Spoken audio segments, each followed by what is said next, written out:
আসসালামু আলাইকুম। প্রিয় দর্শক, আপনাদের সকলকে আমন্ত্রণ জানাচ্ছি রাজনীতির কথা অনুষ্ঠানে।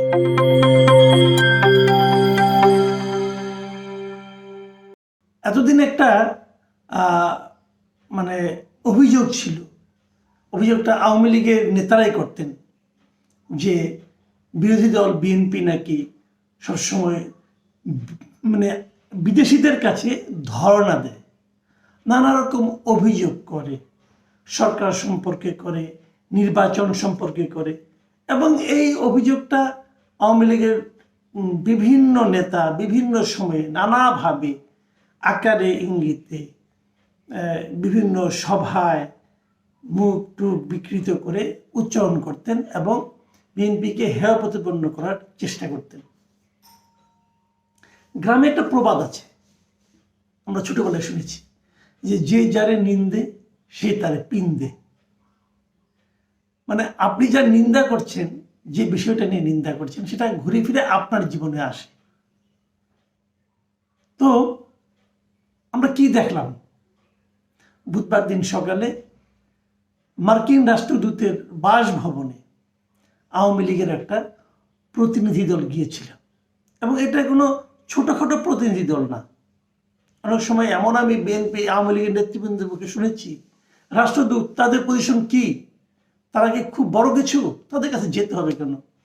তো ওখানে গিয়েছিল আমাদের এখানে একটা বড় প্রতিনিধি, যে প্রতিনিধিদের নেতা ছিলেন ওবায়দুল কাদের সাহেব স্বয়ং। ওবায়দুল কাদের সাহেব গিয়েছিলেন এবং তার সঙ্গে আরো কয়েকজন ছিলেন আওয়ামী লীগের কেন্দ্রীয় কমিটির লিডার। তাদের নিয়ে মার্কিন রাষ্ট্রদূতের বাসায় সকালে গিয়েছেন, দুপুরে খেয়েছেন, তারপরে ফিরেছেন এবং অত্যন্ত আনন্দ চিত্তেই ফিরেছেন। এবং ফিরে এসে ওবায়দুল কাদের সাহেব, ওনার এখানে কী আলোচনা হয়েছে এটা কিন্তু কোনো আনুষ্ঠানিক কোনো ব্রিফিং হয়নি, আওয়ামী লীগও করেনি, মার্কিন দূতাবাসও করেনি। কিন্তু ওবায়দুল কাদের সাহেব ফিরে এসে বিকেলে ঢাকা বিশ্ববিদ্যালয়ে একটা অনুষ্ঠানে উনি উপস্থিত ছিলেন। সেখানে এসে উনি বেশ কিছু কথাবার্তা বলেছেন এবং যে কথাটা বলেছেন, উনি বলেছেন যে গিয়েছিলাম মার্কিন রাষ্ট্রদূতকে বলে এলাম যে তত্ত্বাবধায়ক সরকার বলতে কিছু হবে না, ওইটা ভুলে যান। তো তত্ত্বাবধায়ক সরকার হবে না, এটা আমাদের একটা অভ্যন্তরীণ ব্যাপার। যে অভিযোগটা ওনারা করতেন সেটাই করছি, সেটা আমাদের একটা ব্যাপার। এটা মার্কিন রাষ্ট্রদূতকে জানাতে হবে কেন? মার্কিন রাষ্ট্রদূতকে এটাতে অংশ নেবে? আপনার তো একজন দামি দেন না, তাকে কেন জানাতে হলো? এখন এই যে বললাম যে যারা বলেছেন এখন তারাই করেছেন, হোক, তারপরে আমার কোনো আপত্তি নেই। কারণ যেহেতু বিএনপিরা তাদের কাছে গিয়েছে, যে বিএনপিরা বলেছে যে আওয়ামী লীগের উপর চাপ দেওয়ার জন্য, সরকারের উপর চাপ নিশ্চয়ই বলেছে, আমার ধারণা সরকারের উপর চাপ দেওয়ার জন্য, যাতে নাকি একটা সুষ্ঠু এবং সবার গ্রহণযোগ্য একটা নির্বাচন হয়, এমন কিছু করার জন্য। কাজেই এই আলোচনাটা হয়তো সেখানে উঠেছে এবং সেখানে তারা বলেছে। আমি আগে কি আলোচনা হয়েছে এটা বিভিন্ন মুখ থেকে পরে শোনা গেছে, বিভিন্ন পত্রিকার রিপোর্ট আকারে এসেছে, ওই আলোচনা আমি পরে আসছি। আগে ওবায়দুল কাদের সাহেবের কথাটা আমি একটু বলে নিই। উনি কি বলেছেন আমি হুবহু পড়ে শোনাই। আজকে আমেরিকান এম্বাসিতে গিয়েছিলাম, অ্যাম্বাসেডারকে আমরা বলে এসেছি, it is not possible to return so called caretaker government again. আচ্ছা, আমার একটা প্রশ্ন, সো কল্ড মানে কি? মানে তথাকথিত। এটা কখন হয় জানেন? যখন নাকি কোনো কিছুর অস্তিত্ব না থাকে তখন আমরা সো কল্ড বলি। মনে করেন একজন লোককে আমি বললাম এই লোকটা খুব সৎ, কিন্তু সবাই জানে সে অসৎ। আপনি বলতে পারেন লোকটা সো কল্ড সৎ, মানে তাকে কেউ কেউ সৎ বলে কিন্তু আসলে সে সৎ না। তো সো কল্ড কেয়ারটেকার মানে কি? এই দেশে কি কেয়ারটেকার গভর্নমেন্টের কোনো অস্তিত্ব কখনো ছিল না? ছিল তো। এদেশের ইতিহাসে কেয়ারটেকার আপনি যে নামেই বলেন, কেয়ারটেকার বলেন, অন্তর্বর্তীকালীন বলেন, তত্ত্বাবধায়ক বলেন, যে নামেই তাকে ডাকেন না কেন, এই যে ক্যারেক্টারটা, যে যারা সরকার পরিচালনা করবে এবং নির্বাচনের সময় যারা সরকার পরিচালনা করবে তারা নির্বাচনে অংশ নেবে না, এরকম একটা সরকার। এটা 91 ছিল, 96 ছিল, 2001 ছিল, 2008 ছিল। তো যে জিনিসটা 4 দফা ছিল, এবং কেবল ছিল না, আমি মনে করি এদেশের মানুষ যারা এই নির্বাচনগুলি দেখেছে তারা এই পদ্ধতিটাকে ভালোবেসে দেখেছে। তাদেরকে আপনি সোকল্ড বলেন কিভাবে? তত্ত্বাবধায়ক সরকার সোকল্ড? যা মুখে আসে বলে দিচ্ছেন কেন? একটু হিসাব নিকাশ করে বলেন। আবার উনি আরেকটা কথা বলেছেন যে আমরা আবার বিএনপির মতো মিডিয়া টিডিয়া নিয়ে যাই নাই। হ্যাঁ, উনি বলছেন যে আমরা নীরবে গিয়েছি, নিঃশব্দে চলে এসেছি। আমি এইটা আমরা ঠিক বুঝলাম না। নীরবে গেলে মানে নীরবে কেন? মিডিয়া নিয়ে যাওয়াটা কি খারাপ? নীরবে যাওয়াটা কি ভালো? চুপি চুপি যাওয়াটা কি ভালো? আপনারা কি বলেন? জীবনে আমরা কি দেখেছি? চুপি চুপি কি যে কাজটা করা হয়, নীরবে যে কাজটা করা হয়, সেই কাজটা ভালো, না যেটা সরবে করে সেটা ভালো? নীরবে কারা করে? যারা নাকি কি করলো সেটা বলতে ভয় পায় তারা করে। আর যার মনে ওই ভয়টা নাই সে সদর্পে যায়, বলে কয়ে যায়, লোকজন নিয়ে যায়। অসুবিধাটা কি? এটার মধ্যে উনি বাহাদুরিটা কোথায় পেলেন এটা আমি বুঝলাম না। যাই হোক, মানতে তো হবে উনি আমাদের সরকারি দলের সাধারণ সম্পাদক। উনি বলে আনন্দ পেয়েছেন, আমরা শুনে আনন্দ পাই। তবে ওনার আনন্দ আর আমাদের আনন্দ তো একরকম হবে না। যাই হোক, এখন যারা গিয়েছিলেন আওয়ামী লীগের প্রতিনিধি দলে, তাদের কাছ থেকে কিছু খবর নিয়ে কয়েকটা পত্রিকা রিপোর্ট করেছে।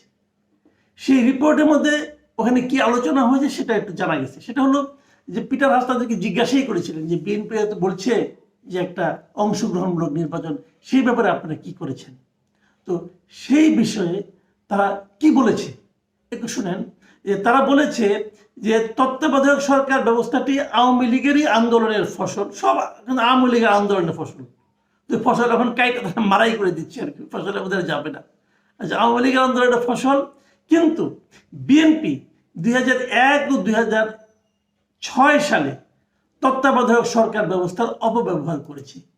এর ফলেই 1/11 মতো অনির্বাচিত সরকার এসেছে। এখানে আমার 2-3টা কথা আমি বলেই আমি আলোচনাটা শেষ করব। এক নম্বর হলো বিএনপি 2001 ও 2006 সালে তত্ত্বাবধায়ক সরকার ব্যবস্থার অপব্যবহার করেছে। এই যে কথাটা, এটা হলো অর্ধসত্য কথা। 2006-এ বিএনপি তত্ত্বাবধায়ক সরকারের অপব্যবহার করেছে এই ফরম্যাটের, এটা আমি অস্বীকার, আমার কাছে মনে হয়, আমিও মনে করি তাই। আমি আপনার সঙ্গে একমত। ইয়াজউদ্দিনকে এনে তত্ত্বাবধায়কের প্রধান বানানো, হ্যান ত্যান করা, হেনা তেনা অনেক কিছু তারা করছে, এগুলি ভালো করেনি কাজটা। এবং এটা তারা তত্ত্বাবধায়ক সরকার ব্যবস্থাটাকে ক্ষতি করার প্রথম কাজটা তারাই করছে, এটা হলো আমার বক্তব্য। কিন্তু 2001-এ বিএনপি কিভাবে করলো এটা বুঝতে পারলাম না। 2001-এ তত্ত্বাবধায়ক সরকার তো হয়েছে আওয়ামী লীগের পরে, তো সেখানে এটাকে বিএনপি কিভাবে অপব্যবহার করলো এটা তো বুঝলাম। আর 2001-এর নির্বাচন তো খারাপ হয়নি। 2001-এর নির্বাচনে জনগণ ভোট দিয়ে বিএনপি ক্ষমতায় এনেছে, অসুবিধাটা কি? এটা মানতে হবে। আওয়ামী লীগ আসে নাই, আওয়ামী লীগ ফেল মারছে, মারতেই পারে। 2008 বার জিতছে, অসুবিধাটা কি? 2001-এর দায় বিএনপির উপর চাপানো যাবে না, আর দায় না। 2001-এ তত্ত্বাবধায়ক সরকারকে আমি সফল সরকার মনে করি। যে করে ছিল 91, 96, 2001 and 2008, আমি এই 4টা সরকারকেই মনে করি বাংলাদেশে গণতন্ত্রের জন্য ভালো সরকার ছিল। আর 2008-এর যে সরকারটা এসেছে সেটার জন্য তো আওয়ামী লীগ দায়ী। ওটা তো আওয়ামী লীগ বলছে আমাদের এটা আন্দোলনের ফসল। তো আসলে যে অনির্বাচিত সরকারের কথা আওয়ামী লীগ বলে বলে পঞ্চদশ সংশোধনী করে আবার কেয়ারটেকার গভর্নমেন্ট পদ্ধতিকে বাতিল করে দিল, সেটা তো আওয়ামী লীগের ফসল। আচ্ছা ঠিক আছে, এটা নিয়ে আমি আজকে আলাপ করবো না, এটা নিয়ে আমি আরেকদিন ডিটেল আলাপ করব যে আওয়ামী লীগের মুখে এটা মানায় কিনা, যে যাদের উপর দোষ দিয়ে আপনারা তত্ত্বাবধায়ক সরকার ব্যবস্থাটাকে বাতিল করলেন, এটা আপনারা দিতে পারেন কিনা নৈতিকভাবে, এটা নিয়ে আমি আরেকদিন আলাপ করবো। আসলে একা সরকারটা কি ছিল। যাই হোক, মোদ্দা কথা হলো যে কৃষ্ণ করলে লীলা আর অন্যরা করলে লুচ্চামি, না? এটা হয় না ভাই, এটা হয় না। আপনারা গিয়েছেন, সমস্যা নাই কোনো, এখানে বাহাদুরের কিছু নাই। আর বিএনপি গেলে পরে এটা অপমান হয়ে গেল, বিএনপি ছোট হয়ে গেল, এটাও ঠিক না। দুজনেই গিয়েছে। আওয়ামী লীগ বড় দেশ, বিএনপি আপনার যুক্তরাষ্ট্র বড় দেশ, সেখানে যে যেতে পারেন, তাদেরকে আলোচনা করতেই পারেন, আলোচনায় কোনো মন নাই দেখি না। যাই হোক, প্রিয় দর্শক, আজ এ পর্যন্তই। আবার কথা হবে। ভালো থাকবেন আপনারা। আল্লাহ হাফিজ।